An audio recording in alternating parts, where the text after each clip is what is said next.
Buenas noches, hermanos. Que el Señor les bendiga grandemente. Estoy muy contento de volver a verles a todos ustedes. Creo que hay gente esta noche aquí que no estuvo en el culto anterior. Era la primera vez que venían, ¿sí o no? A ver, ¿cuántos están aquí por primera vez que no nos habíamos...? Uy, un montón. Yo pensé que todos habían estado el otro día en el culto de... ¿Hoy qué día es? Hoy es jueves. No, hoy es viernes. ¿Cuándo fue el culto que Es que ya, mire, el martes. A ver, levanten la mano los que no estuvieron el martes. Entonces no estuvo nadie. Bueno. Entonces, está bien, claro, con razón la cosa de tanta foto y tanta firma. Yo decía, pero si ya lo hicimos el martes, ¿para qué quieren otra foto o el viernes? Claro, ahora entiendo. Disculpe. Hermanos, es que ya llevamos mucho tiempo fuera de casa, ya uno ya no coordina más. Me hace mucha gracia cuando hay gente que se me acerca y me dice, pastor, ¿se acuerda de mí? Yo le escribí el año pasado. Digo, ya, hermana, yo sé que usted me habrá escrito, pero y 5.000 personas como usted también. Lo peor es cuando se me acercan y me dicen, pastor, ¿se acuerda de mi nombre? Digo, a veces no me acuerdo ni cómo me llamo yo. Salimos el 8 o el 9 de mayo de Tenerife. Viajamos a Madrid, allí cogimos otro avión, vinimos para Estados Unidos, hicimos escala en Nueva York. De ahí nos fuimos unos días a visitar a la familia de Elena, que lleva muchos años viviendo en Atlanta, en Georgia. Fuimos a visitar también a un tío, el único tío que le queda con vida a mi esposa, que ya está retirado, fue pastor durante muchísimos años. Él tuvo que salir de España cuando había persecución y se salvó de milagro. Se fue a Cuba a estudiar. Allí conoció a la que después sería su esposa. Y antes de aquellos años que después vinieron a Cuba, ¿verdad?, donde cambiaron tantas cosas, fue enviado por la Convención Bautista de Cuba como misionero a España. Y abrió diferentes iglesias en España, en el norte de España, en el sur, concretamente en una ciudad muy bonita, donde yo estuve en el ejército.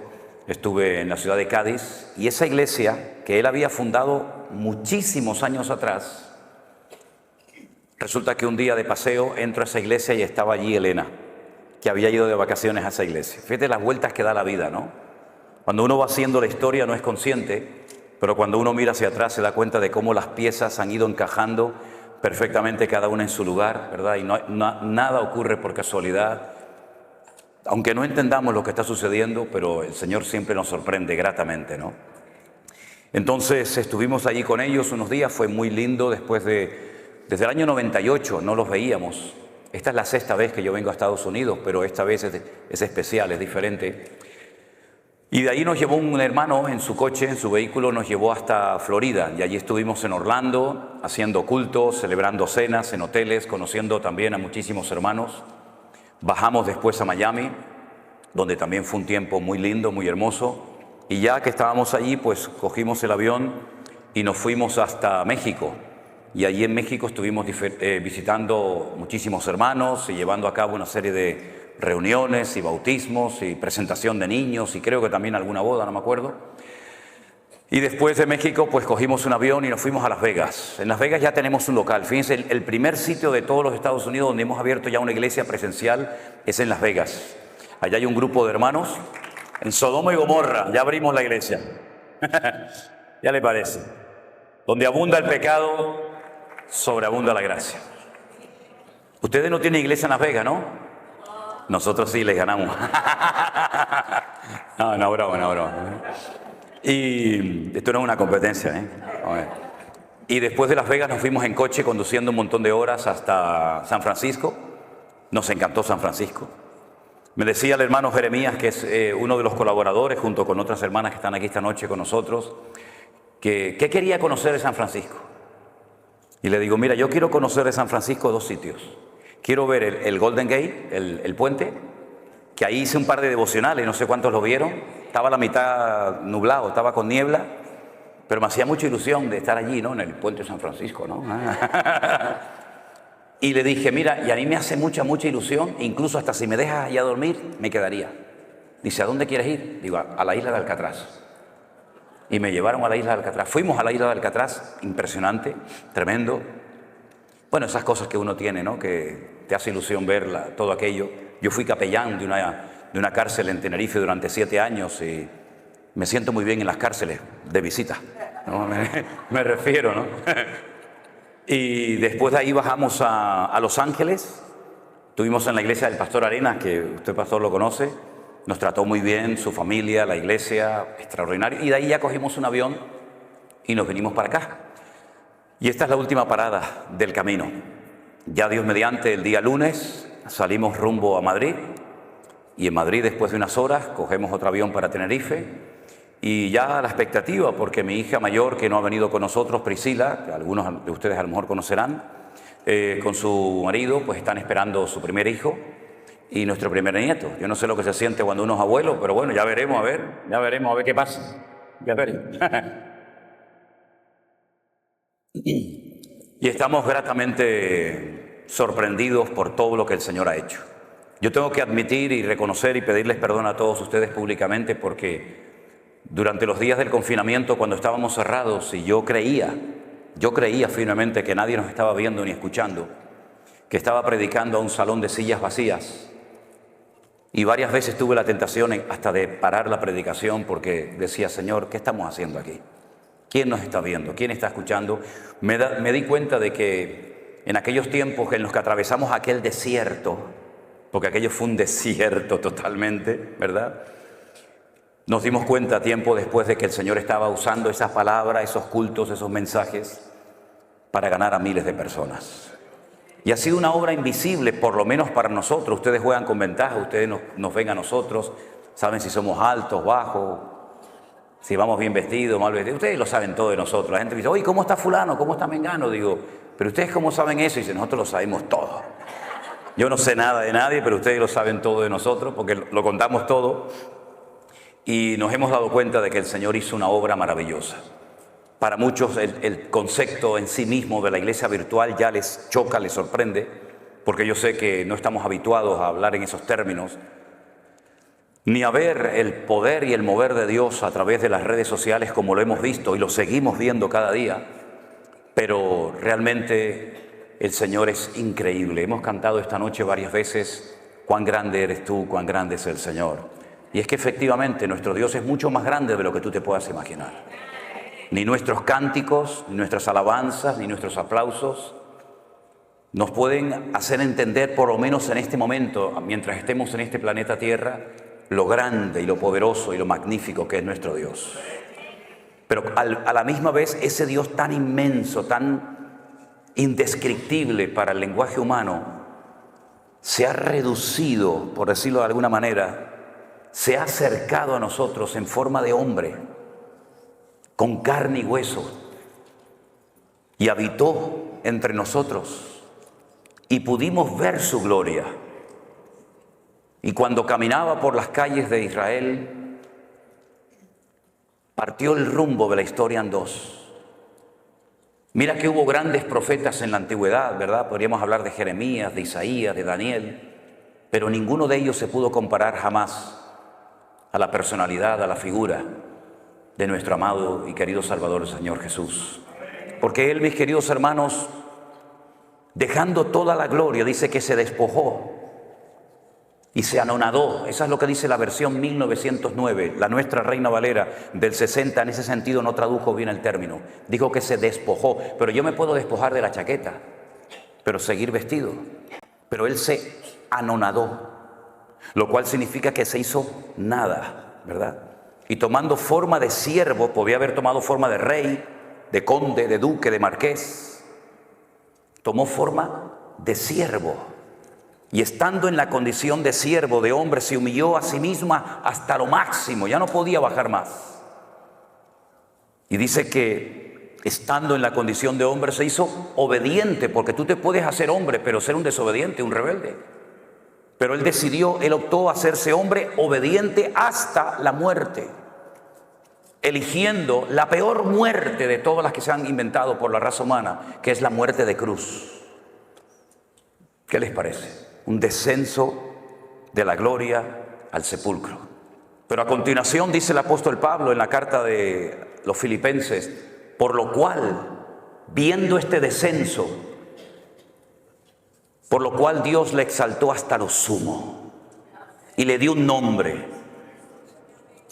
que es sobre todo nombre, para que en ese nombre se doble toda rodilla de los que están en el cielo, en la tierra y aún debajo de la tierra, y toda lengua confiese que Jesucristo es el Señor. Den un fuerte aplauso a Él, aleluya. Ese es nuestro Dios, a Él la gloria en esta noche, aleluya. Pero aunque no voy a hablar de este tema, pero sí quiero, como me dijo el pastor Norris hace un rato, dice, puedes alargarte esta noche un poco más porque mañana es sábado y la gente no trabaja. Entonces dije, esta es la mía. Esta es la mía, amigo. Se hizo siervo, pero es que no todos los siervos en la Biblia eran iguales. Hay diferentes tipos de siervos en la Biblia. Estaba el que se llama el ecónomo. Un ejemplo de un siervo ecónomo, que la Biblia en el Nuevo Testamento lo llama el ayo, el maestro, fue José. José era un ecónomo, un hombre que adquirió toda la responsabilidad de la casa de su amo Potifar. Era un siervo, era un esclavo, pero con privilegios.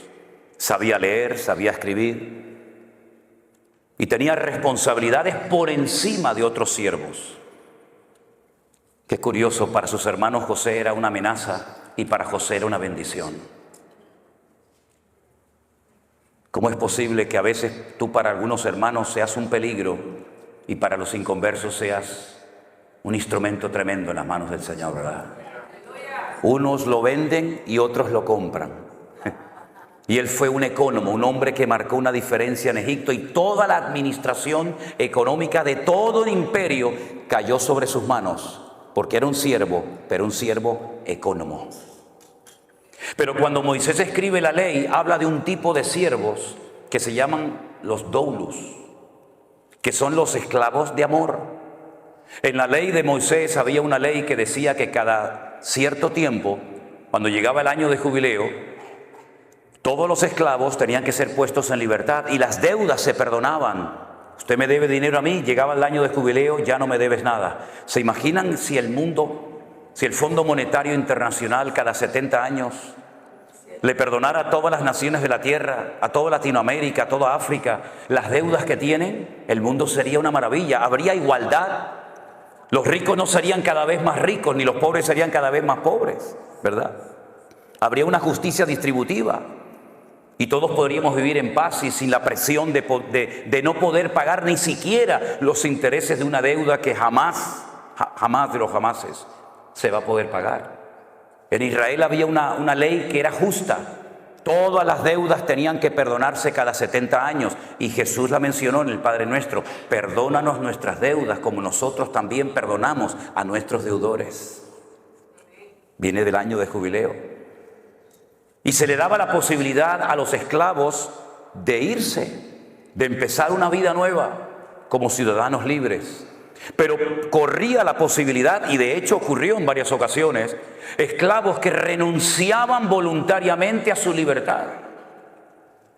Y para que sus amos no fueran acusados de explotadores, lo que hacían cuando un esclavo quería permanecer por el resto de su vida como esclavo, por amor y no por presión, su amo lo llevaba a la puerta de la ciudad donde se celebraban los juicios y las reuniones importantes y se tomaban los acuerdos, incluso hasta por escrito.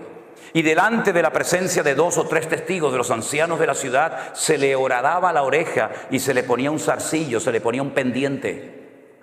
Y cuando tú veías a un hombre por la calle, hoy en día no, porque hay hombres que se ponen zarcillo y no saben ni lo que hacen más bien el ridículo, ¿no? Pero en aquellos días, cuando a un hombre se le ponía un pendiente, la gente decía, mira, este hombre pudo haber sido libre y rechazó a su libertad por amor a su amo. El tercer tipo de esclavo que había era el upereta, que es el que se menciona en el texto de Filipenses que les acabo de mencionar, tomando forma de upereta, tomando forma de siervo. Era el siervo de siervos, el que estaba en el escalafón, en el nivel más bajo, para limpiarle los pies a la gente que venía a la casa de sus amos. Eran los que los romanos ponían abajo en galeras, en aquellos barcos de remo que cruzaban el Mediterráneo, y allí bajabas pero no subías. Allí te encadenaban y morías reventado. Allí no había vacaciones, no había misericordia, no había descanso. Allí el que bajaba no subía. Por eso Pablo dice, Cristo bajó, pero Él subió hasta lo más sumo, porque el Padre lo elevó, ¿verdad? Después estaba el ayo.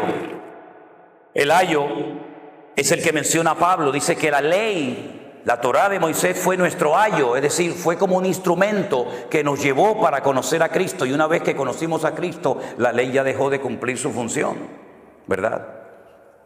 Y el ayo era el siervo culto que sabía leer, que sabía escribir, y se utilizaba para entrenar al heredero. Y dice que mientras el heredero estaba bajo el ayo era superior a él, pero cuando el heredero crecía, ya el ayo no tenía ninguna función, ninguna razón de ser. Entonces vemos cómo en la Biblia hay distintos niveles, pero no solamente de servicio, sino también hay niveles de fe. Había personas a las cuales el Señor le decía, grande es tu fe. En todo Israel no he encontrado a nadie que tenga tanta fe como tú. Pero sin embargo a otro de sus discípulos le dijo, hombre de poca fe, ¿por qué dudaste? Y dice que cada uno tiene que moverse según la medida de fe que ha recibido. Y hay diferentes operaciones, y hay diferentes ministerios, y hay diferentes manifestaciones del fruto del Espíritu Santo que mora en nosotros, y hay diferentes dones. Primera de Corintios 12, Romanos capítulo 12, nos hablan de los únicos dones que hay. A mí me llama la atención que a veces la gente dice, yo tengo el don de no sé qué. Yo digo, ¿y eso dónde está? Yo tengo el don de Dios. Eso no es un don, señora o hermana. Eso es una habilidad que usted aprendió. No es un don tocar la guitarra. Para aprender a tocar la guitarra usted tiene que estar años y sacar callos en sus manos. Eso no es un don, eso es un talento, es una habilidad. Un don es algo que usted tiene de la noche a la mañana sin aprenderlo, sin adquirirlo. Pero un talento es algo que usted puede ir cultivando y desarrollando con el paso del tiempo. No, yo tengo el ministerio de limpiar la iglesia. Eso no es un ministerio. No me digan. No. Bueno, vamos a dejarlo ahí porque se van a enfadar conmigo algunos. Y yo no venía a hablar de esto esta noche. Cierre sus ojos un momentito, vamos a orar, porque yo creo que el tema que tengo esta noche para compartir con ustedes, que es un estudio predicado, creo que nos puede hacer mucho bien, y espero que la palabra del Señor nos hable y nos ministre en esta noche. Yo voy a pedirle al hermano Luis, si es tan amable, hermano, venga un segundo. Haga una oración para que la palabra que el Señor hoy puso en mi corazón, que compartiera con todos ustedes, sea de bendición para la iglesia y para todos los que posteriormente la van a escuchar. Oramos, hermanos.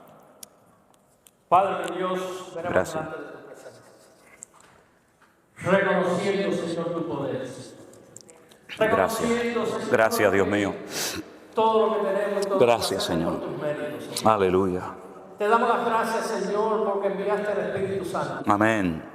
No solamente a traernos las escrituras. Oh, sí, Señor, Shaddai, ayúdame en el nombre de Jesús. Así es. A darnos iluminación. Oh, gloria, barabacosha, ayúdame, Señor, en el nombre de Jesús. Sí, así es. Te damos las gracias. Gracias, Dios mío. Señor, en este día. Oh, gloria. Santo, que tú derrames conocimiento, que tú derrames entendimiento, Señor. Que puedan, Señor, recibir, Señor. Sí, Padre Santo. Exponer, Señor. Prepara los corazones. Amén. Dios. En el nombre de Jesucristo te damos las gracias. Amén, amén. Gracias, hermano. Fuerte ese aplauso a nuestro Dios. Aleluya. Gloria a Dios. Antes que se me olvide, yo dije que en marzo del 2020 estuvimos pasando un desierto. Todos estuvimos en cierto sentido, unos más, otros menos, pasando un desierto, ¿verdad? Veíamos las iglesias vacías, por lo menos yo, las sillas vacías, pero cuando un día descubrí el significado de la palabra desierto en hebreo, uy, ese día me empecé a gozar de una forma tremenda. ¿Quieren que se lo comparta un momentito? Sí, ok. Si no quieren, me lo dicen, ¿eh? Yo tengo otras cosas que decirles, pero los libros de la Biblia, en nuestra Biblia, lamentablemente, digo lamentablemente con todo respeto, no recibieron el nombre que el Señor les puso. Por eso nos perdemos mucha bendición simplemente por leer el título del libro que no se llama así en hebreo. Tenemos un libro que se llama el libro de Números. Y uno dice, bueno, números, sí, porque hubo un censo. No, pero espere. El libro de números en la Biblia se llama el libro de Bamidbar. Diga conmigo, Bamidbar.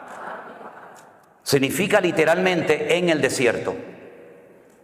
El libro de números en hebreo se llama en el desierto. Bamidbar. Y usted dice, bueno, ¿y? Pero escuche, hay 3 letras dentro del concepto, dentro del término Bamidbar o desierto, que significa hablar. Dabar, la palabra dabar, el verbo dabar es hablar. Anile daber, atale daber, dabar es hablar. Y la palabra hablar está en el desierto, lo cual quiere decir que el sitio donde más habló el Señor fue en el desierto. Así que cuando esté atravesando un desierto, dele gloria a Dios, porque es el lugar donde más habló el Señor. Más que en Canaán, habló en el desierto. Gloria a Dios. Bueno, ahora nos vamos al libro de Bereshit, que es el libro del Génesis. Bereshit tiene 6 letras y son la unión del verbo bara, shit.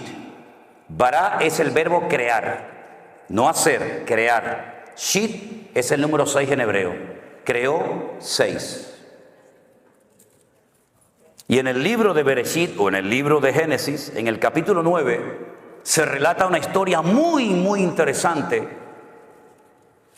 Mientras buscan el texto, permítame decirles que si uno quiere analizar y estudiar uno por uno los 613 mandamientos que aparecen en lo que llamamos nosotros el Pentateuco o el Humash en hebreo, que viene del número Hamesh de 5, la ley de Moisés, uno va a encontrar que hay exactamente 613 mandamientos.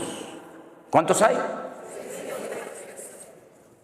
Y todos los días, observando, conociendo la cultura de Israel, tú ves el 613 por todos lados. Por todos lados. Miren, cuando yo voy a Israel, y espero que algunos de ustedes, ya algunos me han dicho que van a ir conmigo este año, cuando ustedes llegan allí se van a dar cuenta que yo tomo mucho un zumo, un jugo, que es de Rimón, ¿cómo se llama? De granada. De granada. ¿Sabéis lo que es la fruta, la granada, no? Bueno, ellos parten la granada a la mitad, la meten así en una máquina, la exprimen y te dan un zumo de granada que a mí particularmente me gusta muchísimo. Las granadas de Israel, cuando usted las parte a la mitad y empieza a sacar las semillitas esas rojas que lleva dentro, las pone todas encima de una mesa, de un plato, de un vaso, y usted va a contar 613. Bueno, será casualidad, vamos a coger otra, pártela a la mitad, saca 613. Puede partir 1000 granadas y todas ellas tienen dentro 613 semillitas. Pero eso se ve por todos lados, por todas partes se ve. Y cuando uno analiza uno por uno los mandamientos, los 613 mandamientos, que son muy interesantes, pero te lleva años estudiar cuántos mandamientos hay en Génesis, en Éxodo, en Levítico, etcétera, etcétera, tú te das cuenta de que tú los puedes clasificar en grupos. Por ejemplo, hay un grupo de mandamientos que se dieron para recordar cosas del pasado. Esa es la finalidad de dicho mandamiento. Y ahí entrarían, por ejemplo, las fiestas de obligatorio cumplimiento para el pueblo de Israel, como subir a Jerusalén en la fiesta de la Pascua, en el mes de Aviv. Aviv, en hebreo, con V, es primavera, el mes de Aviv. Entonces dice, pero eso aparece en Tel Aviv. Claro, Tel es monte, Aviv es primavera, el monte de la primavera, ¿no? Entonces, en el mes de Aviv, entre marzo, abril generalmente, tienen que subir a Jerusalén a celebrar la fiesta de la Pascua. Y 50 días después, la fiesta de Shavuot o Pentecostés, y finalmente la fiesta de los tabernáculos. Y había un mandamiento que era para recordar cosas. El Shabbat, el único día de la semana que tiene nombre. En hebreo no hay lunes, martes, miércoles, no. En hebreo es día primero, día segundo, día tercero, día cuarto, día quinto, día sexto y Shabbat. Shabbat, Shevet, siéntate. Shevet, siéntate. Shabbat, quédate quieto, no te muevas. Eso es lo que significa, ¿verdad? Y hay mandamientos que son para recordar permanentemente cosas que Dios hizo. Hay otro tipo de mandamientos que no entran dentro de una lógica. Uno dice, bueno, ¿y esto por qué lo mandó Dios? No lo puedes entender, pero Dios lo mandó para probar tu fe y tu obediencia. Y ahí, por ejemplo, entra lo que se llama la paradumá, que es la vaca roja, la finalidad de la vaca roja, de la cual habla la Biblia en Hebreos y en Números. Ahí entra el no mezclar ciertos alimentos lácteos con cárnicos. Y uno dice, ¿y qué razón de ser tiene esto? Aparentemente ninguna, pero Dios está probando tu fe y tu nivel de obediencia. Luego hay una gran clasificación de mandamientos que se llaman lo tasé. Dígalo conmigo, lo tasé. No hagas. Cosas que no se pueden hacer. No matarás, no cometerás adulterio, no andarás por tu pueblo chismorreando, etc. No se hace, no se hace. Son los mandamientos lo tasé. Ellos lo llaman lo tasé o mandamientos negativos. Y luego hay un gran sector de mandamientos que lo llaman ta'asé. Si lo ta'asé es no hagas, ta'asé, ¿qué es? Ahí está. Mira, ya saben hebreo, fíjate tú por dónde. Cosas que tienes que hacer. Hay cosas que tenemos que hacer y cosas que no tenemos que hacer. Entonces, cuando tú vas a la palabra de Dios, te encuentras que hay muchas cosas que el Espíritu Santo inspiró a los autores de la Biblia para que viéramos ejemplos a no imitar. No se escribieron para que tú hagas lo mismo, no. Se escribieron como advertencia para que tú no hagas ni digas lo mismo que dicho personaje hizo o dijo. Y hay otras parábolas, otras historias, otros relatos que se narraron y se escribieron para que nosotros siguiéramos el ejemplo e hiciéramos exactamente lo mismo. ¿Cómo podemos saber si lo que voy a leer es algo que tengo que hacer o no tengo que hacer? Por el resultado que produjo. Y en el libro del Génesis, capítulo 9, hay una historia de algo que no se tuvo que haber hecho, pero se hizo. Y el Señor la registró en las páginas de su palabra para que tuviéramos un ejemplo de algo que no tenemos que hacer los creyentes bajo ninguna circunstancia. Génesis 9, versículo 18. Dice la palabra así: y los hijos de Noé que salieron del arca fueron Sem, Can y Jafet. Punto y coma, pon ahí, ¿sí o no? Y ahora me da una información, de los tres me da una información que no me da con el primero ni con el tercero. Me dice, y Can es el padre de Canaán. ¿Por qué no dice el versículo? Bueno, y fulano de tal es el padre de... No solamente de Can, solamente destaca. ¿Se dan cuenta? Sem, Can y Jafet destaca que Can es el padre de Canaán. Por algo será, lo vais a ver ahora. Versículo 19. Estos tres son los hijos de Noé y de ellos se llenó toda la tierra. Toda la raza humana desciende de ellos. Es un estudio muy interesante ver qué naciones descienden de Jafet, de Sem, de Can, ¿verdad? Pero no es el tema ahora. Después comenzó Noé a labrar la tierra y plantó una viña. ¿De dónde sacó esa viña? Si toda la tierra estaba anegada en agua, seguramente ya la tenía dentro del arca. Se llevó muchas semillas, no solamente animales. Se llevó muchas semillas, muchas plantas que posteriormente cuando él sale, las planta. Entonces él planta una viña y bebió del vino y se embriagó y estaba descubierto en medio de su tienda. Para los que no sepan, yo creo que esto es algo que todo el mundo sabe, pero simplemente a modo de información. Si usted planta una viña y usted coge las uvas y las pisa y saca el jugo, el vino, si usted lo mete en una barrica de madera o de lo que sea, usted no tiene que meterle alcohol a eso. Eso fermenta y eso ya lleva el alcohol incorporado. Por eso cuando dice la gente, no, es que los discípulos y Cristo no bebían vino con alcohol, eso es mentira.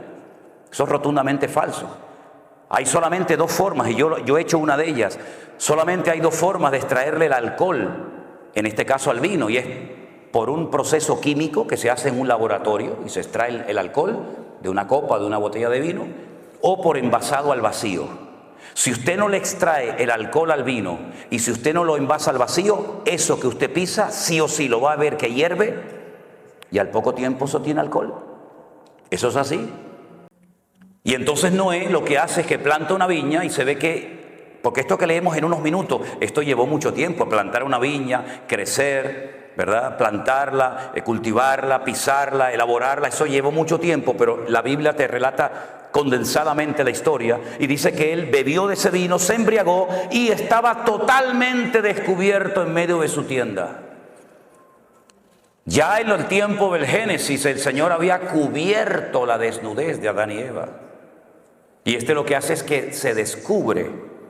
Cuando ya el Señor había establecido el principio de que ya el hombre no podía andar por ahí desnudo, sino cubierto. Aunque me llama la atención que la ropa se inventó para cubrir, pero hay algunas personas que usan una ropa que lo que hace es que lo descubre. Pero bueno, eso es un tema para otro día. Can, vuelvo otra vez a decir, padre de Canaán, ya es la segunda vez que lo dice. Ya es la segunda vez que lo dice. Y Canaán no existe. Existe Sem, Can, Jafet. De momento Canaán no está por ningún lado, pero dice que Can fue su padre, vio la desnudez de su padre y lo dijo a sus hermanos que estaban fuera. Fue con el chisme. Fue con el cuento a sus hermanos. Oye, papá está borracho, está desnudo en la tienda. ¿Y por qué no te callas la boca y lo tapas? Para que no se entere nadie. ¿Por qué estás divulgando? ¿Por qué estás extendiendo esto? ¿Esto qué edificación va a traer a la familia? Ninguna. Tápalo, cúbrelo y calla la boca y aquí no ha pasado nada. Pero no, él va, divulga, cuenta el chisme a sus hermanos. Y entonces sus hermanos, Sem y Jafet, tomaron la ropa, la pusieron sobre sus propios hombros y andando hacia atrás, cubrieron la desnudez de su padre, teniendo vueltos sus rostros y así no vieron la desnudez de su padre. En el texto en castellano, en español es imposible captar esto, pero si usted lee este texto en hebreo, el texto nos da a entender que Can intentó hasta abusar sexualmente de su padre. Es como cuando muchas veces me dice, pero bueno, ¿con quién se casaba la gente? Caín, ¿con quién se casó? Bueno, el texto hebreo escribe una partícula, unas letras, que cuando usted lee y nació Caín, en el hebreo dice y otro más. Eso no se tradujo al castellano. Y nació Abel y otro más, u otra más, puede ser masculino o femenino. En este caso el texto en castellano no nos lo relata. Yo sé que para algunos puede ser una sorpresa, pero cuando usted lee el texto en hebreo y lo analiza letra a letra, palabra a palabra, usted se va a dar cuenta que no solamente se rió de su padre, no solamente fue con el chisme y con el cuento a sus hermanos, sino que incluso quiso hasta abusar sexualmente de su propio padre. Es durísimo lo que estoy diciendo. Fíjense lo duro que es que después en la ley de Moisés se establece, no puedes ver la desnudez ni de este, ni de este, ni de este, ni de la otra, ni de otro, ¿verdad? Y lo establece claramente. Y de entonces dice que ellos cubren la desnudez de su padre. Y me llama mucho la atención, déjenme que les lea este versículo que dice, tenemos una hermana pequeña que no tiene pechos. Usted dice, ¿usted está leyendo la Biblia? Sí, claro. Estoy leyendo en Cantares capítulo 8, para que no se asusten. Tenemos una hermana que no tiene pechos. ¿Qué haremos de nuestra hermana cuando pregunten por ella? Bueno, tal vez tenía un defecto, tal vez era falta de desarrollo, de madurez, pero van a preguntar por ella y van a decir, ¿a la niña qué le pasa? ¿Qué le pasa al niño? No, le pasa algo, ¿no? Y entonces, de una forma poética, en literatura poética hebrea dicen, si ella es un muro, edificaremos sobre ella un palacio de plata. Y si fuera una puerta, la guarneceremos, la adornaremos con tablas de cedro. En otras palabras, vamos a hacer todo lo contrario a lo que hizo Can, que fue con el chisme y con el problema, el pecado que había cometido su padre. Nosotros vamos a cubrirla. No encubrir. Encubrir dice que el que encubre no prosperará. Pero el amor cubrirá multitud de pecados. Parece lo mismo, encubrir a cubrir. No es lo mismo. El que encubre no prospera, dice la Biblia. Pero el amor nos permite cubrir la falta del hermano, que no se entere nadie. Oye, déjalo, no pasa nada. ¿Estás arrepentido? Busca al Señor. Sí, amén, ya está. Queda entre tú y yo, ya está. Usted sabe que la mejor manera de divulgar una noticia es contársela a un cristiano evangélico. Eso ni el WhatsApp, ni el Facebook, eso corre como la pólvora. Cuando se despierta Noé, porque tarde o temprano se tenía que despertar, se despierta de su embriaguez y supo lo que había hecho su hijo más joven. Se enteró. Y entonces hace Noé algo, dice algo que no es un ejemplo a seguir. Ya dije antes que hay ejemplos a no seguir, a no imitar y ejemplos a imitar. Y en este caso, cuando este hombre se despierta, sale de su embriaguez, dice: maldito sea Canaán. Y aún no había ni nacido. Salieron del arca Sem, Can y Jafet. No se habían reproducido en el arca. Él está hablando de un personaje que aún no había nacido y antes de nacer ya lo maldice. Canaán. ¿Quién era Canaán? El hijo de Can. Por consiguiente, el nieto de Noé. Lo maldice. Y la maldición es la siguiente: siervo de siervos serás a tus hermanos. No vas a levantar cabeza nunca. Vas a ser un criado, un siervo de todo el mundo. Y dijo más: bendito sea por Jehová mi Dios, sea Sem, y sea Canaán su siervo. Engrandezca el Dios a Jafet y habita en las tiendas Sem, y sea Canaán su siervo. Vivió Noé después del diluvio 350 años y fueron todos los días de Noé. ¿Cuántos? 950 años y murió. Y uno dice: ¿cuántos años? No se preocupe, que aún hubo uno que vivió más. 969 vivió en Matusalén, 19 años más que este. ¿Qué le parece? Lanza una maldición. ¿Hizo bien en decir aquello? No. Pero marcó el destino de Canaán. Y yo les pregunto a todos ustedes que ya son conocedores de las Escrituras: ¿cómo se llamaba el país al cual el Señor quiso llevar a su pueblo de Egipto, cruzando el desierto, rumbo a dónde? A Canaán. Qué curioso, ¿no? La gente de ese país, los cananeos, que no eran originarios de Canaán, por ejemplo, los filisteos vinieron de Europa. Sí, los famosos filisteos, los enemigos acérrimos del pueblo de Israel y de David y de Saúl, eran de la isla de Creta, la que después pastoreó, ¿se acuerdan? La iglesia en Creta, Tito. Ellos fueron de Creta y ocuparon toda la costa mediterránea de Israel, de tal manera que ellos controlaban el comercio que entraba y salía. Ellos todavía en aquellos tiempos dominaban las 5 ciudades de los filisteos.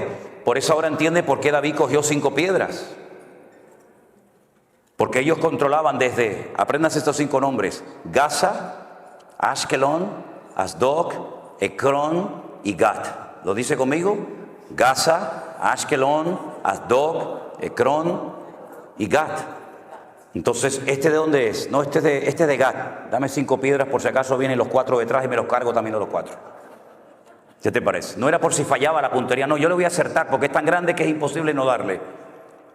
Es por si vienen los otros 4, el de Gaza, el de Askelón, ya de paso también ya los paso y me los llevo. Ahora fíjense qué interesante. Allí estaban los filisteos, allí estaban los moabitas, los amonitas. Allí estaban todos los cananeos cuando el Señor quiso trasladar a su pueblo de la esclavitud a una tierra de maldición. Y uno dice: pero los cananeos eran malditos, ¿por qué Dios no los llevó a otra parte del mundo? Porque el Señor quería que su pueblo cambiara la tierra y no que la tierra los cambiara a ellos. Porque nosotros somos de este mundo, vivimos en este mundo, pero no somos de este mundo. Y no es el mundo el que tiene que afectar y cambiar la vida de la iglesia, sino la iglesia cambiar las modas y la corriente de este mundo. Y cuando la iglesia no se mete en el mundo se mete en la iglesia, que es lo que lamentablemente ha sucedido. Entonces encontramos que los cananeos están bajo una maldición. Todos los cananeos, por supuesto el primero Canaán, pero luego todos los demás. Qué curioso. Yo en el fondo de lo que quiero hablar en esta tarde y despejar dudas es el famoso tema de las maldiciones. Porque me he encontrado con centenares de preguntas hace unos meses atrás de creyentes, gente nacida de nuevo, que estaban asustados y preocupados por el tema de las maldiciones, si se pueden heredar o no. Y algunos me citaban parte de Éxodo capítulo 20. ¿Saben que Éxodo capítulo 20 es de los 2 capítulos que hay, Deuteronomio 5 y Éxodo 20, donde aparecen los 10 mandamientos? ¿Verdad? Y el Señor le dice que al pueblo de Israel que Él visita la maldad de los padres sobre los hijos hasta la tercera y cuarta generación. Y me citaban así el texto y yo les decía, no lo mutile, no lo corte, siga. No lo corte, siga citándolo. De los que me aborrecen, que no es nuestro caso, hermanos. Dios visita la maldad de los padres sobre los hijos hasta la tercera y cuarta generación de los que me aborrecen. Pero para 1000 generaciones será bendita la generación del justo. ¿Y cuánta gente vive bajo esa opresión? Y asustados y con miedo. ¿Será que yo estoy maldecido porque mi abuelo le pegó? ¿O mi abuelo fue un alcohólico? ¿O mi madre fue...? ¿Pero qué está diciendo? ¿Quién le enseñó esa barbaridad, esa locura? Yo voy a ir despejando con la palabra, no con argumentos humanos. Yo no vengo aquí a entretenerles a ustedes, yo vengo aquí a predicar la palabra de mi Dios. Y yo le voy a ir despejando con la palabra falsos argumentos y falsas posturas teológicas que han hecho mucho daño al pueblo de Dios. Ya le acabo de mencionar que Dios visitaba la maldad sobre los padres, sobre los hijos de los padres hasta la tercera y cuarta generación de los que me aborrecen. Por lo tanto, el creyente, el nacido de nuevo, el que es templo del Espíritu Santo, el que ha pedido perdón por sus pecados, ahí no tiene por qué sentirse aludido. Porque usted no aborrece al Señor, que yo sepa. Ahora, si hay alguien aquí que aborrece a Dios, agárrate, mi hermano. O bueno, más que mi hermano, mi amigo. Porque hermanos no. Resulta que cuando llegan a la tierra de Canaán, que no es Israel todavía, bueno, a veces se le cita como la tierra que fluye leche y miel, ¿sí? Para no mencionar lo de Canaán, Israel todavía no se llamaba la tierra que fluye leche y miel. Y entonces la gente dice, oye, pues si fluye leche y miel, allí tiene que haber vacas por todos lados. Si para que corra la leche, tiene que haber millones de vacas. No. Mira, te lo voy a decir de otra manera para que lo entiendas mejor. Es tierra de palmeras y de dátiles. Es lo mismo, tierra que fluye leche y miel. Miel de palmera, como la que tenemos en Canarias, miel de dátiles. Y el higo ese que tiene púas, lo aplastas y sale una leche. Entonces yo te voy a llevar a una tierra de palmeras y de dátiles, de leche, de higo y de miel de palmera. A esa tierra yo te voy a llevar. Pero allí a la tierra que yo te voy a llevar no es como la de Egipto, que no hace falta orar por lluvia, allí siempre hay agua. ¿Por qué? Porque viene el río más largo del mundo, 6.666 kilómetros de largo. Siempre hay agua en Egipto. En Israel no. En Israel vas a tener que comportarte bien para que yo mande la lluvia temprana y la lluvia tardía. Y depende de tu conducta en la tierra, actuará el cielo. De ahí viene lo de atar y desatar, permitir o no es permitir, ¿verdad? Y resulta que cuando entran a la tierra prometida, Josué, que ya había aprendido la lección hace 40 años atrás del fracaso de los espías que vinieron con un informe negativo y sembraron un espíritu de desánimo y de derrota en el pueblo, él opta por mandar a 2. ¿Se acuerdan? Y les dice, entren en Jericó y que nadie se entere que ustedes están ahí. Ustedes son espías, los otros eran exploradores. Son 2 palabras en hebreo diferentes, no tiene que ver una cosa con otra, aunque se traduce igual en la Reina Valera. Entren a Jericó, ¿y dónde pueden entrar sin levantar sospecha 2 extranjeros? A un burdel, a una casa de prostitución donde entran y salen hombres y no van a levantar sospecha como si entraran a cualquier otro lugar.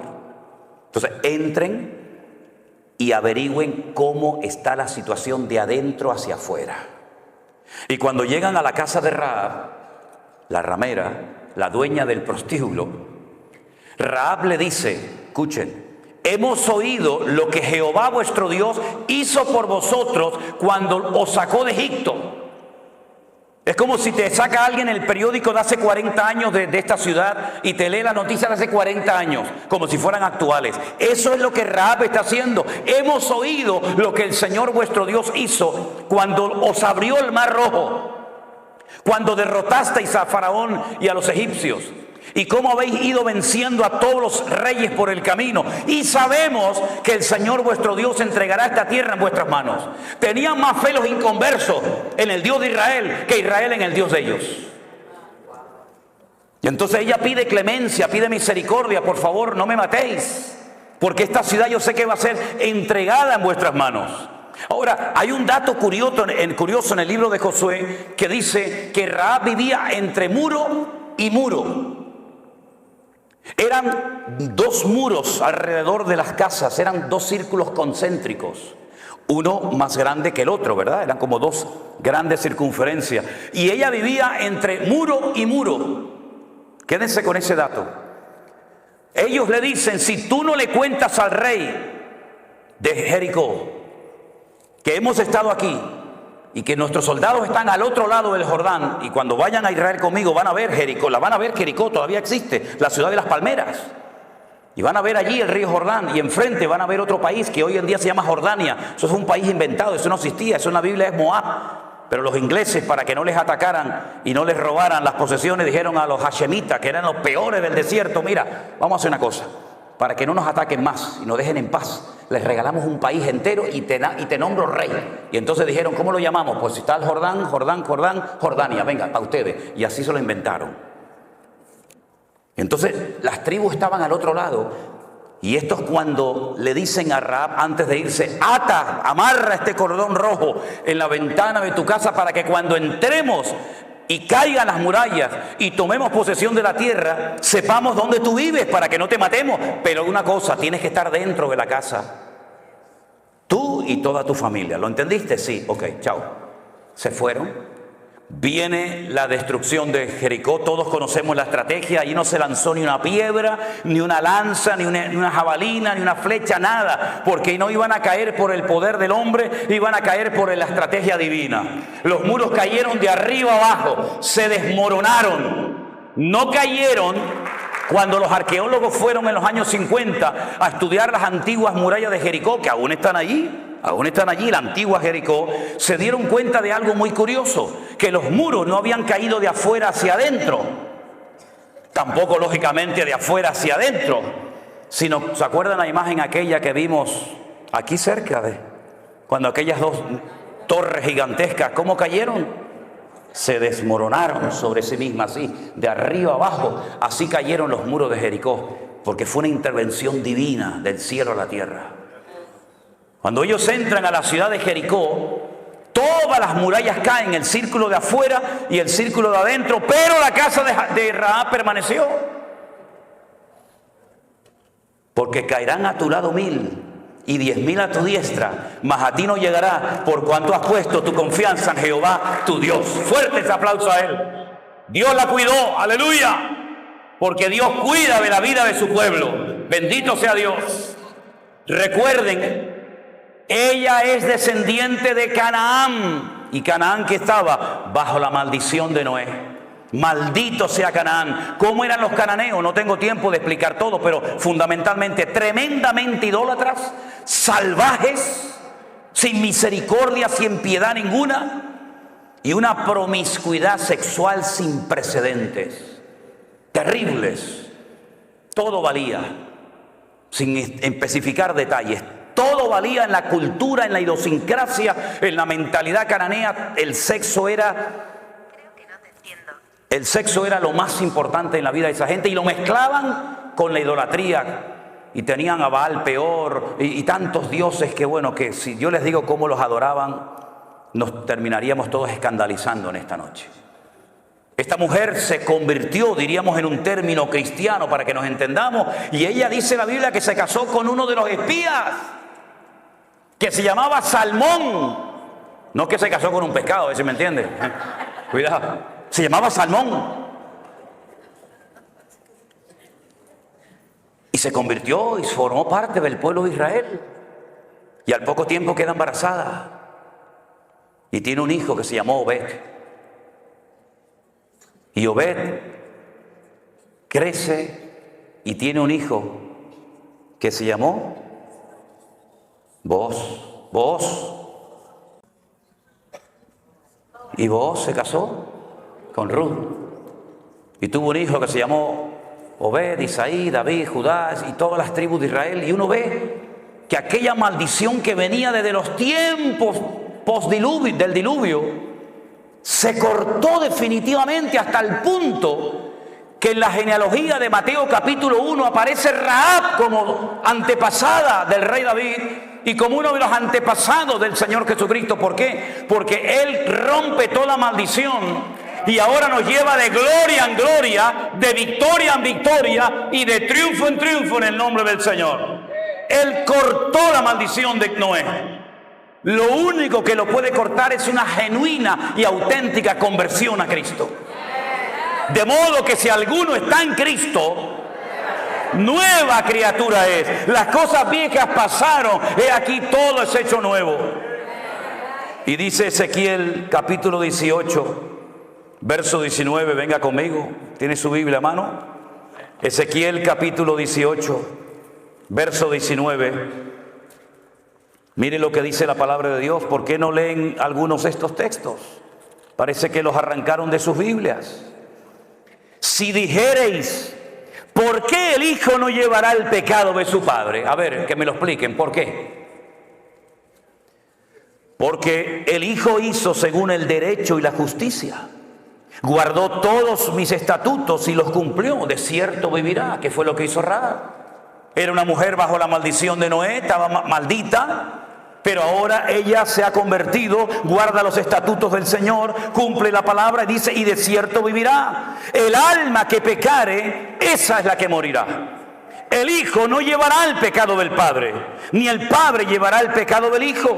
La justicia del justo será sobre él y la impiedad del impío será sobre él. ¿Cuántos dicen amén? En otras palabras, ahora entienden la absurda pregunta que los discípulos en Juan capítulo 9 le hacen al Señor cuando ven a un ciego de nacimiento y le dicen al maestro: Señor, explícanos esto, para que este muchacho naciera así, en esta condición que nunca ha visto, porque hubo gente que vio y perdió la vista y la recuperó. Pero hubo personas como este de Juan capítulo 9 que nunca había visto. Entonces explícanos, Señor, ¿quién pecó, este o su padre, para que este haya nacido ciego? Siempre especulando, siempre tratando de buscarle las cuatro patas al gato, ¿verdad? Siempre tratando de buscarlo, ¿verdad? De complicarnos la vida. Y el Señor le dice: no, no es así. No es que pecó ni este, ni su padre, sino que este nació ciego para que la gloria del Señor hoy se manifieste en él. Y veáis que hay poder en el nombre del Señor para cambiar vidas y desgracias. Y cuando Juan, que estaba allí, oye esta explicación, y el Señor le pone en su corazón escribir un evangelio, lo hace de una forma extraordinaria, magistral. Él dice que, lo dice incluso en el evangelio que escribió, que muchas cosas hizo el Señor y muchas cosas dijo el Maestro que no todas se escribieron. Él dice, dando su opinión personal: pienso que si se hubieran escrito todas las cosas que dijo e hizo el Señor, no cabrían los libros en el mundo. Pero estas se han escrito para que creyendo en Él tengáis vida eterna. Y entonces lo que hace es que analiza y ve todo el ministerio de Jesús. El hombre más cerca del corazón de Dios en el Antiguo fue David. Y el hombre más cerca del corazón de Cristo en el Nuevo fue Juan. El único que le dijo: ¿quién es, Señor? Yo no te voy a entregar. Todos dijeron: ¿quién? ¿Seré yo? ¿Seré yo? ¿Seré yo? Yo no sé que yo sé que no soy. ¿Quién es, Señor? El único que se recostó sobre Cristo y oyó el latido del corazón del Maestro. Él vio todos los milagros del Señor Jesús, todos. Incluso se llevó a María, su madre, como encargo en la cruz, ¿se acuerdan? Las conversaciones que habrá tenido con ella. Pero entonces él dice: de todo lo que el Señor hizo, yo voy a escoger 7 solamente. Y no lo llamó milagros, lo llamó señales, marcas en el mundo espiritual. Y entonces en el capítulo 2, 4, 5, 6, 6, 9, 11... Él es como si tuviéramos 7 cámaras de filmación, 7 cámaras de vídeo grabando en esta noche aquí, y después juntáramos todo el material de las 7 cámaras, la que está allá arriba, la que está por los costados, la que está enfrente, juntáramos todo el material y lo pudiéramos ver. La pregunta es: ¿cuál de las 7 proyectó la verdad? ¿Aquella? ¿La de la izquierda? ¿La de la derecha? ¿Cuál de las 7 cámaras grabó la verdad? Todas, de diferentes puntos de vista. Unos de atrás para adelante, unos de adelante para atrás, unos de arriba abajo. 7 visiones diferentes de la misma escena, del mismo culto. Eso es lo que hace Juan. En el capítulo 2 dice, yo estuve allí cuando le dieron agua y él la convirtió en buen vino. En un vino excelente que dejó al catador, al maestresala, con la boca abierta diciendo, pero ¿qué has hecho? Has guardado el mejor vino para el final, cuando el bueno se pone al principio y después ya cuando están ya que no disciernen de derecha a izquierda, le pones el malo, pero tú lo has hecho al revés. Es que lo mejor está por venir, mi hermano. Y entonces muestra el Señor de la calidad. Pero en el capítulo 4 viene un hombre y dice, tengo un siervo que está enfermo, pero Señor, no hace falta que venga, di la palabra y mi criado sanará. Y entonces cuenta el milagro enseñando que el Señor es el Señor del espacio, no lo limita al espacio. Ay, amigo, pero en el capítulo 5 va al estanque de Betesda y le dice a un hombre, ¿quiere ser sanado? Y le dice, es que no tengo a nadie que me meta. ¿Quieres ser sanado, sí o no? ¿Cuánto tiempo llevas ahí? 38 años, levántate, toma tu lecho y anda. Y es el Señor del tiempo. No lo limita el tiempo ni el espacio. Y en el capítulo 6 camina por encima de las aguas. Él domina la creación y no la creación lo domina a él. Pero también en el capítulo 6 multiplica los panes y los peces. Porque es el Señor del tiempo, del espacio, de la calidad. Y es el Señor también de la cantidad. Con lo poco, con su bendición alcanza y sobra. En el capítulo, espera. En el capítulo 9 le dicen, ¿quién pecó este o sus padres? Y él dice, ni él ni su padre. En otras palabras, yo voy a romper hoy una regla que para ustedes ha sido una atadura durante años. Es creer en la mala suerte, creer en las maldiciones hereditarias. No, es que tiene que nacer gente enferma para que yo me glorifique en ello.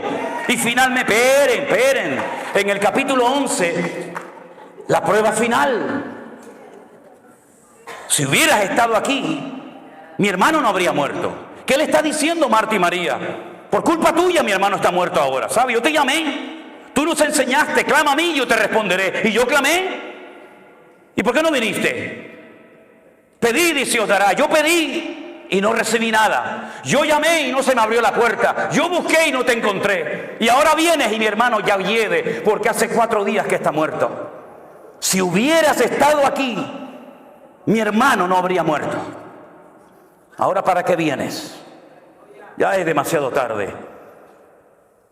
Los judíos creían y creen que a las 72 horas, a los 3 días, el alma se va del cuerpo y nunca regresa.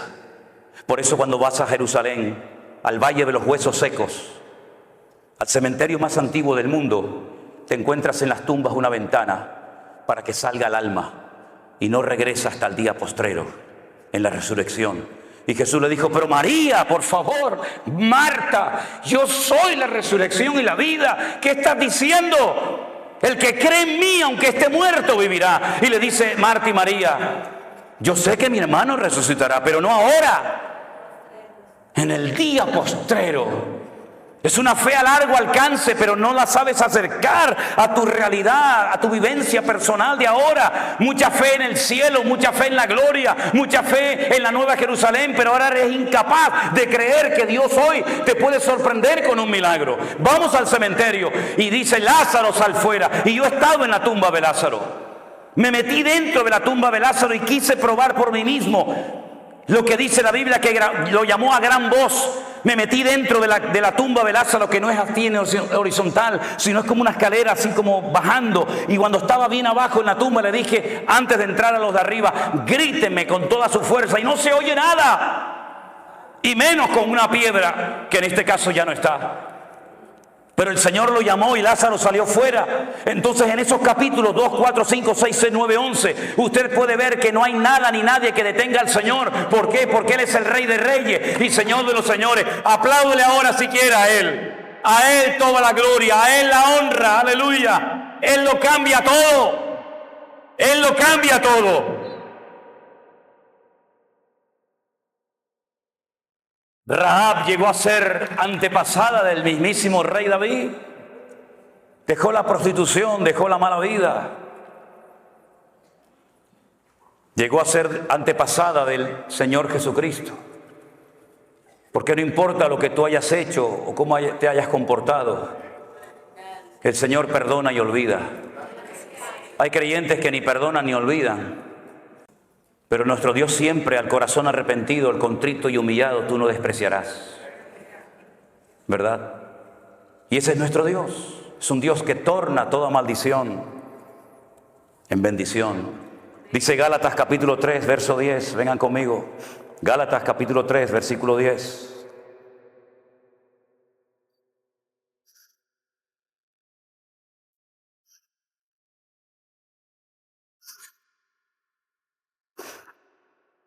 Porque todos los que dependen de las obras de la ley están bajo maldición.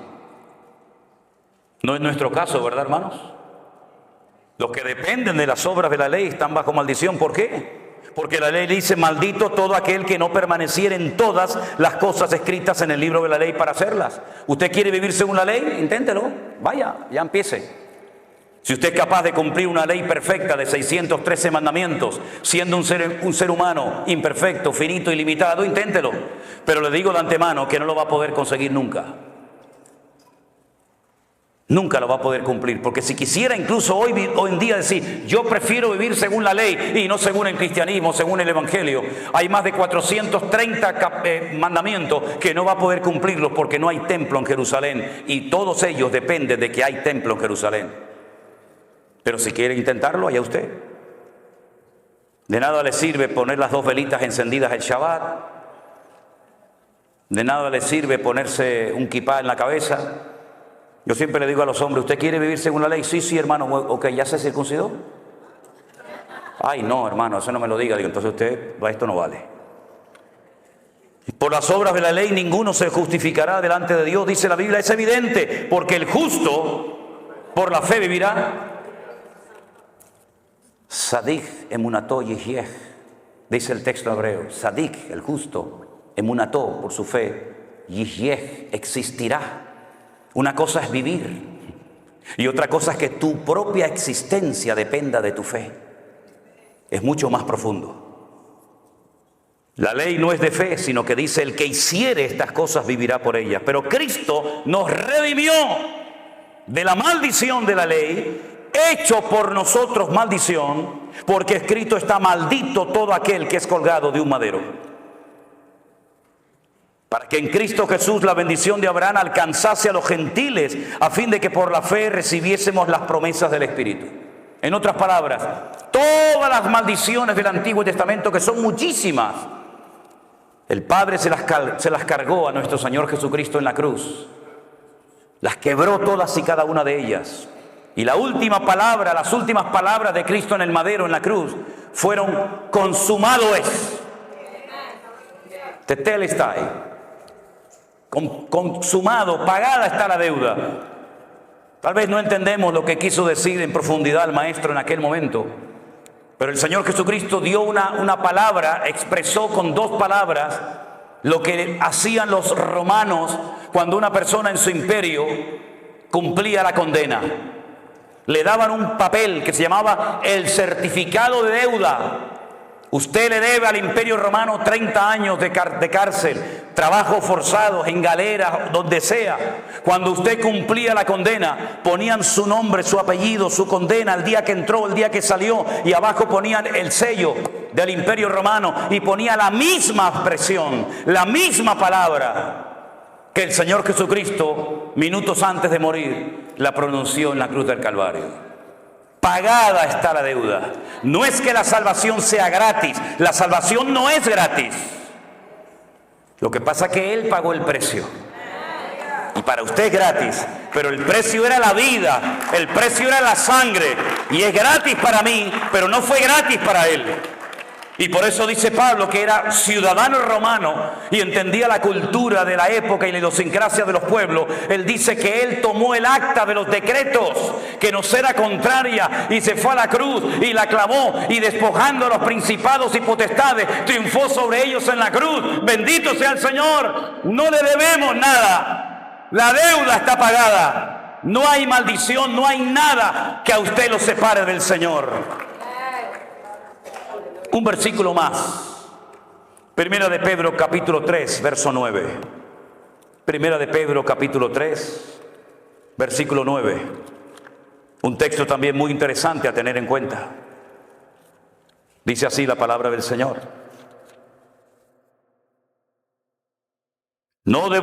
Bueno, vamos a leer del 8. Finalmente, sed todo de un mismo sentir, compasivos, amando fraternalmente, misericordiosos, amigables. Verso 9. No devolviendo mal por mal, ni maldición por maldición, sino por el contrario, bendiciendo, sabiendo que fuisteis llamados, ¿para qué? Para que heredaseis bendición. ¿Para qué hemos sido llamados nosotros? Para heredar bendición. Si mis antepasados fueron terribles, yo no tengo culpa de ello. Yo no voy a tener que rendir cuenta por la vida de ningún antepasado. Yo tendré que rendir cuenta delante del Señor por mi vida propia. Y es muy fácil decir, no, es que yo soy así porque mi padre era así. No, usted es así porque usted quiere ser así. No le eche la culpa a su padre. Incluso fíjense lo que les voy a decir. No es que el diablo me tentó, es que el diablo llega hasta donde usted le deje llegar. Déjese de cuentos. No le deis lugar al diablo, dice la Biblia, ¿sí? Si le da lugar, lo va a tomar. Pero si usted se somete a Dios, resiste al diablo, huirá de vosotros, dice la Biblia. Así que no le eche la culpa al diablo de que anoche se emborrachó. Usted se emborrachó porque se quería emborrachar. Déjese de cuento. Engaña a otro si quiere, a mí no. No, es que se me presentó la tentación y el diablo me tentó y me fui con otra. No, tú te fuiste con otra porque te querías en el fondo ir con otra. Porque el diablo te tienta porque conoce las debilidades de tu corazón. Porque hay gente que no es tentada nunca por la droga, porque nunca anduvieron en ese camino. Y porque hay gente que son tentadas en ciertas cosas, porque son las rendijas que le tienes abierto al enemigo, que él las conoce perfectamente. Y cuando estás rodeado de luz, cuando estás en medio del campamento de los santos, cuando estás entre los hermanos, el enemigo ni se te ocurre acercarte, pero en el momento en el que bajas la guardia y en el momento en que nadie te observa, si tu corazón no es limpio, no verás a Dios, porque dice la Biblia que solamente los limpios de corazón verán a Dios. Pero no quiero terminar este estudio, este mensaje, sin citar el famoso versículo de, pero hermano, y si no damos el diezmo, no estamos en maldición. Sí, ya sé que es en Malaquías, ¿eh? Gracias por recordármelo, ¿eh? Dicho sea de paso, el último libro de nuestra Biblia es el libro del Antiguo Testamento. ¿Cuál es? Malaquías. En hebreo no. En hebreo son los mismos libros que los nuestros, pero el orden es diferente. ¿Y por qué los judíos quitaron a Malaquías del último libro del Antiguo Testamento, de la Tanaj, como lo llaman ellos? Y pusieron Segunda de Crónicas. Porque cuando usted termina de leer el Antiguo Testamento, dice la palabra maldición. Y para no terminar de leer la Biblia, el Antiguo Testamento, mencionando la última palabra maldición, lo ponen en otro sitio para no terminar con la palabra maldición, sino con el nombre Israel. Porque la palabra Israel es muy interesante porque termina con una letra que se llama la letra Lamed, que es la equivalente a la L nuestra. Y cuando usted empieza a leer la Biblia desde el principio, la primera letra que se encuentra es una letra que se llama la letra Bet, que significa casa, y son 4 preposiciones, pero bueno, es la letra Bet. Entonces yo empiezo leyendo la Biblia con la letra Bet y termino el Antiguo Testamento con la letra Lamed y la junto las dos y dice Lev, corazón. Cuando termino de leer la Biblia he conocido y he penetrado en el corazón de mi Dios. Ahora, mis queridos hermanos, me han preguntado muchas veces que usted está en contra del diezmo. No, yo no estoy en contra del diezmo. ¿Usted quiere dar el diezmo? Délo. Pero si usted no da el diezmo, usted no se va a ir al infierno.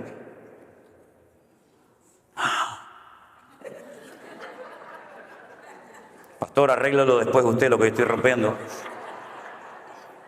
Yo no estoy de acuerdo, me dicen algunos, porque el diezmo del Antiguo Testamento. Le digo, no pasa nada, hermano. A partir de ahora del 20, porque el diezmo era lo mínimo. ¿Usted no está de acuerdo? Tiene que dar el 20. Menos no puede dar porque está fuera de orden, ¿verdad? Pero mire, hermano, yo le voy a decir una cosa. Cuando el pueblo de Israel entró en la tierra prometida con Josué, el Señor le dijo a Josué, hay que repartir la tierra a esta gente. Toma medidas de la tierra, a cordel, toma medidas, ¿verdad? Y echen suertes. Era el sistema en la época. Echen suertes y a ver, ¿a dónde le toca a Simeón? Al norte, venga, vete para el norte. Desde aquí hasta aquí, desde aquella montaña hasta esta piedra, esto es tuyo, ahí te queda. Manasés, ustedes son muchos, La mitad de Manasés se va al otro lado del Jordán y la otra mitad se viene para acá porque ustedes son mucha gente.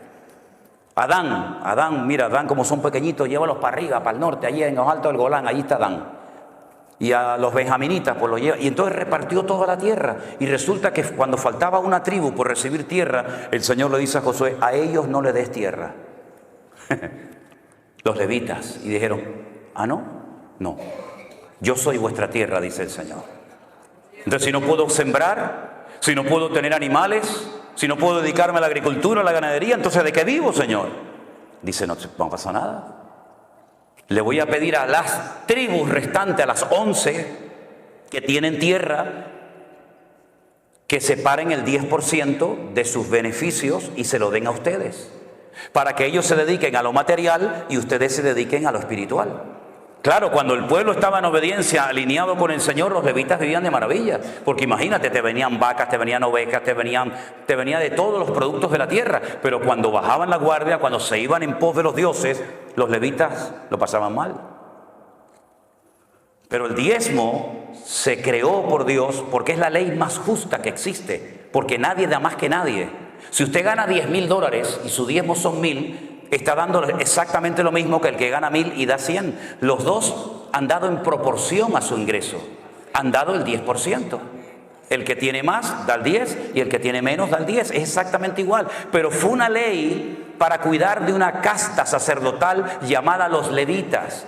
Eso cuando dicen, oye, no, es que los que están en la alabanza son los levitas. Se levita los que cantan. Está de la República Dominicana, el otro de Japón, el otro de Venezuela, va a ser un levita esto. Eso no tiene nada que ver, no esté mezclando las cosas, porque eso sale mal. Mire, entonces los levitas vivían del amor y de la generosidad, ¿verdad? Y del corazón solidario del resto de sus hermanos. Pero fue una ley para mantener, no para extender. Es decir, con el diezmo cubrimos los gastos. Con el diezmo las familias de Leví están cubiertas. Pero en la mentalidad del judaísmo no existe proselitismo. Mire, los musulmanes quieren ganar el mundo para su causa. Ellos ya han dicho en Europa hace muchos años, ganaremos a Europa con el vientre de nuestras mujeres. ¿Y qué es lo que hacen? Pariendo. Los europeos tienen 1 o 2 hijos, si es que los tienen, y estos tienen 7, 8, 9, 10. No, simplemente una regla de 3, ¿no? En tantos años, ellos son más o menos, entonces hay alcaldes, hay diputados, hay senadores. ¿Por qué? Porque ellos se reproducen, porque tienen el objetivo de evangelizar. Los cristianos también tenemos el objetivo de ir por todo el mundo y predicar el evangelio. Los budistas, todas las religiones, todas las sectas del mundo quieren ganar gente, quieren ganar adeptos, quieren ganar clientes, llámalo como quiera, para su causa, menos los judíos. Usted no se va a encontrar a un rabino judío aquí en Nueva York o en Jerusalén o en cualquier parte del mundo evangelizando. Es que ellos no quieren que usted se convierta. Ellos ni le hablan, ni le miran. Usted es un goyín, usted es un perro. Pero entonces, ¿cómo hacemos? Ellos entonces inventaron algo que lo llaman los Benei Noah. Benei Noah, los hijos de Noé. Y se inventaron 7 leyes que Dios le dio para los gentiles a Noé. Es un invento. Esto está en el Talmud, la Tetafot, la Gemara. Son cosas que no... Y entonces ellos dicen, nosotros somos el pueblo escogido. Ellos no tienen ninguna intención de evangelizar. Entonces, el sistema del diezmo era única y exclusivamente para mantener el templo abierto, pero no para extender el judaísmo o la Torá por todas las naciones de la tierra. ¿Cuál fue el gran error de la iglesia? Adoptó un sistema del judaísmo, lo aplicó a la vida de la iglesia y creen que con los diezmos y con ofrenda vamos a evangelizar el mundo, y es imposible, porque es cuestión de matemática y las matemáticas son ciencias exactas. Si a usted le entran 10,000, su límite son 10,000. Si a usted le entra $1,000,000, su límite son $1,000,000. Los diezmos son regularmente, generalmente, salvo excepciones, generalmente son las mismas entradas. Si usted basa su ministerio, si usted basa la economía de su ministerio, de su iglesia, de su denominación, única y exclusivamente en diezmos, usted está autolimitándose sin querer, porque la gente ganará siempre más o menos lo mismo. Entonces, ¿cuál es el sistema de Dios para la iglesia hoy en día? El justo por la fe vivirá. Eso se lo dijo el Señor a Abraham, no a Israel, se lo dijo a Abraham. Y por eso dice la Biblia que nosotros no somos hijos de la ley, nosotros somos hijos de Abraham, el que recibió las promesas. Entonces, si usted vive por fe, no hay límite. No hay un límite, no hay una contabilidad casi exacta todos los meses, sino que usted va a ver cada mes la gloria y la bendición del Señor. Y entonces cuando usted tiene que hacer algo, usted no tiene que sacar la calculadora. Usted lo que tiene que ponerse de rodillas y poner su fe encima de la mesa. Porque si usted saca la calculadora, dice, no podemos, hermanos, no podemos. Ha entrado este mes 10,000. Y ustedes me están diciendo que nos metamos en un proyecto de 50 millones. Y ustedes me están diciendo que compremos un avión. Y que ustedes me están diciendo, entonces no cuadran los números. Y una cosa es fe y otra cosa es locura y ambición. Una cosa es la fe y otra cosa es decir, no, el Señor nos va a respaldar. ¿Qué te va a respaldar si no te respaldan a ti? Pero si yo digo, hermanos, no nos dan las cuentas, pero no se preocupen, vamos a orar y el Señor nos va a sorprender. Y entonces el Señor comienza a sorprenderte como lo hizo con nosotros, que sin diezmos y sin ofrendas recibimos en los 2 meses de confinamiento ofrendas generosas de todo el mundo, que jamás en nuestra vida nos podíamos imaginar cómo el Señor usando a gente que no conocíamos. El Señor tocaba corazones de gente en Australia, en Alemania, en Afganistán, en Japón, en montones de lugares, sorprendiéndonos, porque el que sustenta y cuida a la iglesia no son los diezmos suyos ni los míos, sino es el Señor que cuida y bendice a la iglesia. Es una forma diferente, revolucionaria, ya lo sé. Pero algunos dicen, bueno, está muy bien su explicación, está muy bien, como me dijo a mí un pastor, yo te entiendo, Manolo, lo que quieres decir, pero yo no tengo esa fe. Y le dije, pues tienes un grave problema, querido. Porque yo tengo la obligación como pastor de despertar, de desafiar a mi pueblo. Y la Biblia me dice a mí como pastor, ese versículo no es para ti si eres oveja. Ese versículo es para mí como pastor. Y para los pastores que estamos aquí presentes. Imitad la fe de vuestros pastores. Yo no tengo que imitar la fe de ustedes. Son ustedes los que tienen que imitar la fe de vuestros pastores. Y para poder imitar la fe de unos pastores, uno tiene que ser el botón de muestra, el punto de referencia de lo que yo intento decirle a la iglesia. Porque no solamente cuando predico soy consciente que transmito información, y es una tremenda responsabilidad, sino que transmito mi forma de ser, transmito mi espíritu, y permita el Señor que transmite la fe de tal manera que hay gente recién convertida que tiene fe para creer y ver cosas del Señor, que gente que lleva toda la vida en la iglesia ya no tienen esta fe. Por eso, mis queridos hermanos, si algo grande ha hecho el Señor en este tiempo de confinamiento y posterior, es romper muchas estructuras de denominaciones que funcionaron pero que ya no van. Estamos en unos nuevos tiempos, la palabra es la misma, el evangelio es el mismo, el mandato es el mismo, el Espíritu Santo es el mismo, pero Dios se está moviendo de formas diferentes en la tierra. Y hemos podido ver una cosecha de almas en 2 años que no habíamos visto en 40 años de servicio al Señor. Porque nuestra confianza no está en lo que tenemos, porque no tenemos nada. Algunos dirán, bueno, ahora que les está entrando tanto dinero a ustedes con ofrendas y con Facebook y con YouTube, este hombre será un millonario. Ahí está el tesorero de la iglesia, ahí está Armando. Pregúntenle a él cómo vive Manolo y Elena y sus hijas. Nosotros no tenemos propiedades, ninguna. Yo llevo ganando el mismo sueldo que me paga la iglesia hace 22 años. No vivo como un millonario. Miren mi ropa, miren mi casa, miren cómo vivimos. Yo no tengo anillo, yo no tengo cadena, yo no tengo nada. Este reloj me lo regaló una hermana en Israel cuando estuve. No estoy en contra de nada de eso. Pero yo sé que a mí me miran con lupas miles de personas. Y yo en lo que pueda evitar, intentaré evitar excesos, abusos y estupideces que no sirven para nada, sino para dar un mal ejemplo a las congregaciones. No se fije en el predicador cuando predica, fíjese en el predicador cuando se baja del púlpito. Y sobre todo mire a la familia del que predica. Porque de nada sirve que uno aquí arriba te aplaudan y te quieran y todo eso, si luego tu vida es un desastre a nivel personal y familiar. Hermanos queridos, vivamos en la libertad gloriosa de los hijos de Dios. Ninguna condenación hay para los que están en Cristo Jesús, los que no andan conforme a la carne, sino conforme al Espíritu. Cierra tus ojos en esta noche, mi querido hermano. Podríamos hablar mucho más de muchas cosas,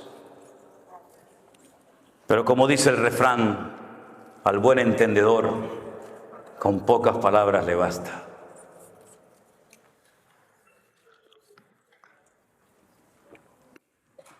No vivan bajo condenación, queridos hermanos. La sangre de Jesucristo nos ha limpiado de todo pecado. Las cosas viejas ya pasaron.